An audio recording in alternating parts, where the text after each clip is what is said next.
여러분, 세계에서 가장 오래된 직업 중에 하나가 스파이라고 해요. 스파이를 성경에서는 뭐라 그럴까요? 정탐꾼. 정탐꾼이라는 단어를 쓰죠. 이 단어가 성경에 처음 나오는 것이 창세기 42장인데 요셉이 자신을 이렇게 노예로 판 그의 형들을 만났을 때 자신이 이렇게 이집트 총리가 된 것을 알지 못하는 형들에게 자신을 이렇게 신분을 숨기고 이렇게 기근으로 인해서 이집트에 내려온 그 형들을 신문하기 위해서 이렇게 얘기를 해요. 너희는 정탐꾼이나 꾼이니라 이 땅에 드러난 틈을 엿보려고 왔느니라 하면서 이 정탐꾼이라는 단어가 처음 나오게 돼요. 자, 두 번째로 정탐꾼이라는 단어가 나오는 게 어디 있을까요? 수연아, 혹시 질문 많이 할게요, 선생님이. 두 번째로 정탐꾼이라는 단어가 나오는 곳. 우리가 지난 시간에도 여러 번 얘기했었는데, 제자들 말고는 이제 신약까지 갔어요. 12명의 정탐꾼을 가나안에 이렇게 보내서 30일 동안 정탐하라고 했잖아요.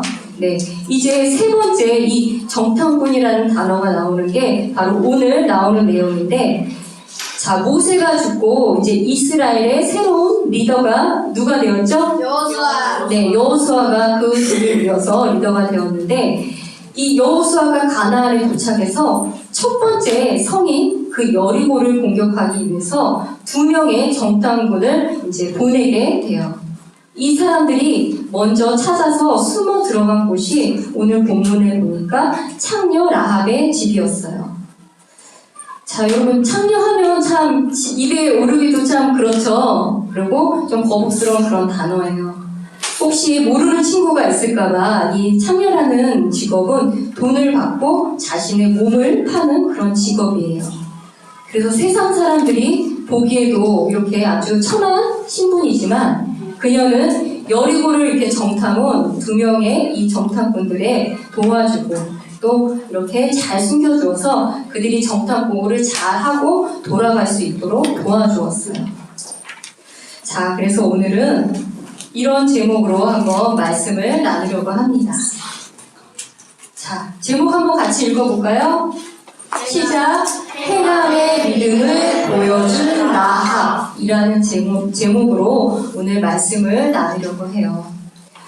자, 이렇게 이스라엘 정탐꾼을 숨겨주면 자기 자신도 죽을 수 있었는데 이런 위험한 상황인데 라합은 어떻게 그렇게 할 수 있었는지 또 천한 그런 신분이지만 어떤 믿음의 사람인지 우리가 한번 나누어 보고 자, 우리가 믿음이 있다라고 이렇게 얘기를 하잖아요. 내가 예수님을 믿어라고 이렇게 얘기를 하는데 과연 우리 안에서 선한 행위가 말씀에 비추어서 나오는지 한번 자신을 진지하게 들여다보는 그런 시간이 되길 원합니다. 자, 오늘 본문에 보니까 유명한 도시가 나와요. 어떤 도시죠? 네, 여리고라는 도시가 나와요. 자, 여리고는 성경에 총 64번이 나오는데 그림에서 보는 것처럼 여기 뭐예요? 오늘 보니까 예루살렘 많이 나왔잖아요. 이 예루살렘에서 북동쪽으로 약 30km 떨어진 곳이에요. 그러니까 인천하고 한 서울 정도 떨어진 곳으로 생각하면 돼요. 자, 이 여리고가 나오는데 바로 지난주 우리 배웠죠. 이 요르단강을 건너서 이스라엘 백성들이 이쪽으로 넘어왔어요. 기억나죠, 여러분? 네. 그래서 바로 첫 번째로 정복해야 할 도시가 여리고예요. 이렇게 역사 기록에 의하면 여리고가 처음에는 아주 작은 도시였는데 번성을 해서 예루살렘 다음으로 중요한 도시가 되었다고 합니다. 혹시 여러분 신약 성경에서 여리고 하면 생각나는 사람이나 내용 있어요? 신약 성경에서 키 작은 삭개오가 회개했던 곳이에요. 그리고 눈먼 바디메오가 그죠? 그 바디메오를 고쳐주었던 장소. 뭐 전혀 다 까먹은 것 같아요, 여러분. 네, 우리 바디메오 했잖아요, 그죠? 네, 바로 이렇게 여리고 하면 우리가 참 많이 들었죠. 이렇게 가나안 정복의 사명을 받은 여호수아는 이제 가나안 입구에 있는 이 여리고성을 정복하는 것이 이제 첫 번째 과제였어요. 한번 잠깐 이 여리고성이 어떻게 생겼는지 한번 볼게요. 혹시 여러분 잠실 야구 경기장 가본 적 있어요? 아니요. 예, 이 전체 사이즈가 그 잠실 야구 경기장 정도 사이즈래요. 그리고 보니까 외벽이 있고 내벽이 있고 아주 엄청나게 두꺼운 이런 성벽이었어요. 자, 이렇게 당시 여리고 성 사람들은 이제 이스라엘 백성이 이렇게 여리고를 침략한다는 소문을 듣고 긴장하고 있었어요. 그래서 아주 사모하게 경비를 서고 주변에 이제 여리고 사람이 아닌 낯선 사람이 있는지 이렇게 살펴보고 조사하고 다녔을 거예요. 그런데 여러분, 이런 상황에서 이렇게 여리고에 잠입해서 이 정보를 알아내는 일은 매우 위험한 일이었어요. 그런데 어떻게 해요? 가만히 있을 수 없으니까 이렇게 여호수아가 2명의 정탐꾼을 가나안 이 여리고에 보내게 된 거예요. 그래서 오늘 이제 본문에 보니까 눈의 아들 여호수아가 은밀히 정탐하려고 시팀에서 2사람을 보냈다라고 되어 있죠. 그런데 어디 집에 갔다 그랬죠? 라합의 집에 숨게 되었어요. 그런데 여러분, 무슨 문제가 생겼어요? 어떤 문제가 생겼나요? 오늘 읽어보니까 바로 정탐꾼들이 은밀히 라합의 집에 들어갔는데 어떤 이가 이거를 알게 된 거예요. 그래서 왕에게 이렇게 보고를 한 거예요. 그러니까 왕이 듣고서 가만히 있을 수 없잖아요. 그래서 라합에게 사람을 보내서 내게로 와서 내 집에 들어간 사람을 끌어내라. 그들이 우리 이 가나안 지역을 탐지하러 왔다라고 얘기했어요. 그런데 다행히 라합은 이미 정탐꾼 2명을 숨긴 후였어요. 어디에다 숨겼죠? 지붕. 네, 지붕에 보니까 한번 같이 읽어볼까요? 시작. 그러나 그녀가 이미 그들을 집의 지붕으로 데리고 올라가 자기가 전에 지붕에 가지런히 쌓아놓은 아마 줄기로 그들을 숨겼더라. 네. 그리고서는 또 어떻게 얘기했냐면 그 사람들을 이제 엉뚱한 곳으로 따돌리기 위해서 내게로 왔긴 왔지만 그들이 어디로 갔는지 나는 알지 못합니다. 라고 얘기하고 어두워서 성문을 닫을 때쯤 돼서 그 사람들이 지금 나갔으니까 한번 따라가 잡으세요. 라고 이렇게 그 사람들을 따돌렸어요. 그래서 다행히 라합이 정탐꾼들을 숨겨두어서 이들이 살 수 있었어요. 그럼 이 내용들은 여러분 혹시 유년부에서 많이 들었나요? 네, 의진이 혹시 이거 내용 알고 있었어요? 들은 적 있는 것 같죠? 현성이는 어때요? 라합이 정탐꾼을 숨겨준 내용은 여러분 잘 알고 있을 거라고 생각을 해요. 그러면 이 정탐꾼들을 숨겨진 일을 통해서 라합이 어떤 믿음의 사람인지 우리가 한번 이렇게 살펴볼게요. 자, 라합은 가나안 사람이에요. 그래서 어떤 면에서는 지금 왕의 명령을 어긴 죄를 지었어요. 그리고 뿐만 아니라 이 정탐꾼들을 숨겨줌으로써 결국 가나안을 위험에 빠뜨린 행위를 하고 결국 이 사람들에게 정보를 다 넘겨주게 되었잖아요. 그러니까 가나안 입장에서 보면은 라합은 정죄를 받아야 마땅해요. 그런가요, 여러분? 네. 그리고 만약 라합이 지금은 다행히 걸리지 않았지만 즉시 이거를 숨겨준 거를 들켰다고 생각하면 아마 그녀도 잡혀가서 바로 이렇게 죽게 될 거예요. 이렇게 자신의 그 목숨을 담보로 어떻게 이렇게 위험한 일을 할 수 있었는지 한번 우리가 이것을 나눠볼게요. 자, 10절에 우리 한번 같이 읽어볼게요. 우리 10절, 오늘 본문 여호수아 2장 10절 읽어볼게요. 시작. 너희가 이집트에서 나올 때 주께서 너희를 위해 홍해 물을 마르게 하신 일과 너희가 요르단 저쪽에 있던 아모리 족속의 도와 시온과 옥에게 행한 일, 곧 그들을 진멸한 일을 우리가 들었노라. 자, 라합은 소문을 통해서 2가지를 들었대요. 첫 번째는 어떤 내용을 들었대요? 이스라엘 백성들이 이렇게 이집트를 탈출했을 때 하나님께서 홍해 물을 가르시게 하는 일을 들었고, 2번째는 아모리 족속의 두 왕 시온과 옥에게 행한 일을 그리고 그들을 진멸한 것을 들었다라고 기록되어 있어요. 그럼 여러분 한번 스무한테 질문해 볼게요. 이 소문을 라합만 들었을까요? 승호야 어떨 것 같아? 이 소문? 라합만 들었을까요? 아니죠. 이렇게 천한 사람도 그 소식을 들었다는 얘기는 어때요? 아마 가나안에 있는 모든 사람들이 이 소식을 다 알고 있었을 거예요. 그런데 그렇게 소식을 들은 많은 사람들 중에 오직 나함만이 그 소식을 듣고 주 하나님께서 이스라엘에게 행하신 일이 정말 두려운 일이라고 생각을 했어요. 그러면서 그 일을 통해서 이렇게 큰 일을 할 수 있는 그 위대한 주 하나님을 믿게 되었어요. 그래서 그 믿음의 고백을 11절에 이렇게 표현을 했습니다. 한번 우리 이거 같이 읽어볼게요. 라합이 어떻게 하나님에 대한 믿음을 고백했는지. 시작. 우리가 이 일들에 관하여 들은 뒤에 곧 우리 마음이 녹았고 너희로 인해 어떤 사람도 더 이상 용기가 남지 아니하였나니 주 너희 하나님 그분은 위로 하늘에서 아래로 땅에서 하나님이시니라. 네, 아멘. 자, 이렇게 고백을 했어요. 하나님은 정말 위로서나 아래서 정말 위대한 하나님이라는 그 고백을 라합의 입을 통해서 이렇게 고백을 했어요. 그리고 또한 주께서 이 가나안 땅을 결국에는 이스라엘에게 주실 것을 구절을 통해서 보니까 알고 있었어요.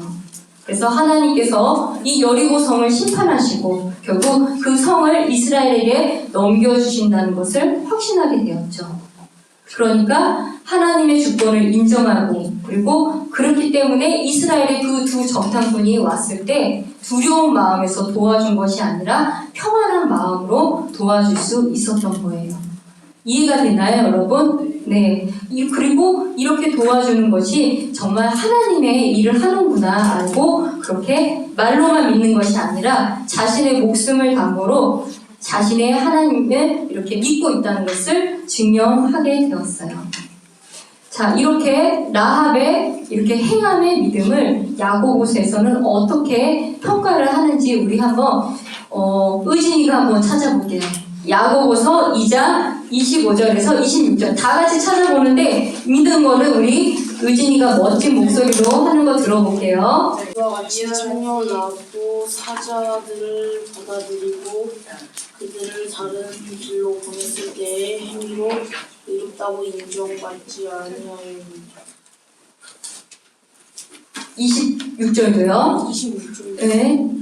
영이 없는 몸이 죽은 것 같이 그렇게 행위 없는 믿음도 죽었느니라. 네. 아멘. 자, 우리가 믿음이 있다고 하면서 행위가 없는 믿음은 죽은 믿음이다라는 거예요. 이렇게 라합이 확실히 하나님을 믿고 그 결과로 정탐꾼들이 왔을 때 하나님을 신뢰하고 자기가 믿는 하나님에 대해서 행동으로 보여줬다는 거예요. 이렇게 여러분 믿음이 있으면 행위는 저절로 이렇게 나오게 되고 그런 행위를 보면서 이 사람의 믿음이 살아있다 이렇게 확인할 수 있는 거예요.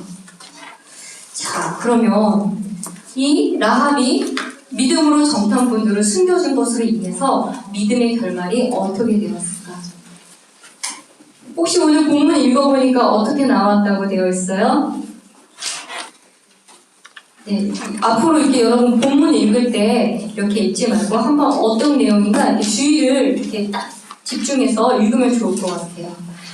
자, 여호수아가 보낸 2명의 정탐꾼을 피신처로 잘 숨겨준 대가로 라합은 이렇게 부탁을 하게 돼요. 여리고가 정복되었을 때 그녀와 또 그녀에게 속한 사람들의 목숨을 건져달라고 이렇게 13절에 약속을 해요. 그랬을 때 뭐라고 대답하는지 우리 14절 같이 읽어볼게요. 우리 여호수아 다시 한번 본문으로 여호수아 2장 14절 우리 한번 어떻게 대답을 해주는지 같이 읽어볼게요. 네, 시작. 그 사람들이 그녀에게 응답하되 너희가 우리의 일을 발설하지 아니하며 우리가 생명으로 너희 생명을 대신할 것이요 주께서 우리에게 이 땅을 주실 때 우리가 친절하고 진실하게 너를 대우하리라. 네. 자, 이렇게 살려주겠다. 너희에게 속한 사람들을 살려주겠다라고 약속을 했어요. 그럼 정말 실제로 이루어졌는지 한번. 자, 이제 여호수아 6장에는 여리고성이 무너지는 내용이 나오는데 이때 어떻게 응답을 받았는지 우리 한번 같이 읽어볼게요. 시작. 여호수아가 창녀 라합과 그녀의 아버지 집안 사람들과 그녀에게 속한 모든 것을 살려두었으므로 그녀가 이날까지 이스라엘 안에 거하나니 이는 여호수아가 여리고를 정탐하려고 보낸 사자들을 그녀가 숨겼기 때문이다. 네, 여러분 어때요? 하나님께서 응답해 주셨어요? 네. 네, 현성아, 네. 응답해 주셨어요? 네. 네, 아멘이죠. 네, 이렇게 이때 보여준 라합의 믿음을 히브리서 11장 30절에는 믿음으로 창녀 라합은 정탐꾼들을 평안히 받아들이고 두려움에 받아들인 게 아니라 정말 이렇게 하는 것이 하나님의 일을 하는 것이다 생각하고 평안히 받아들이고 믿지 아니한 자들과 함께 멸망하지 아니하였도다라고 기록되어 있습니다. 자, 그런데 여러분 여기서 끝난 게 아니에요. 라합은 회개하고 구원받고 이제 악한 행실을 끊었어요. 이런 천한 직업도 버리고 이제 여호와 하나님을 믿고 나중에 누구하고 결혼을 하냐면 유다 지파의 살몬이라는 사람과 결혼을 해서 보아스를 낳아요. 여러분 혹시 보아스 하면 생각나는 사람 있어요? 누구랑 결혼하죠? 보아스가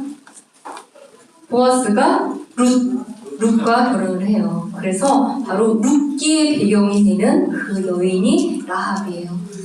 어때요? 근데 여러분 룻을 통해서 나중에 다윗 왕이 나오고 그리고 바로 우리 구원자 예수님이 나오는 그 계보 족보에 바로 이 라합의 이름이 올라가는 아주 축복을 받은 여인이 되었어요.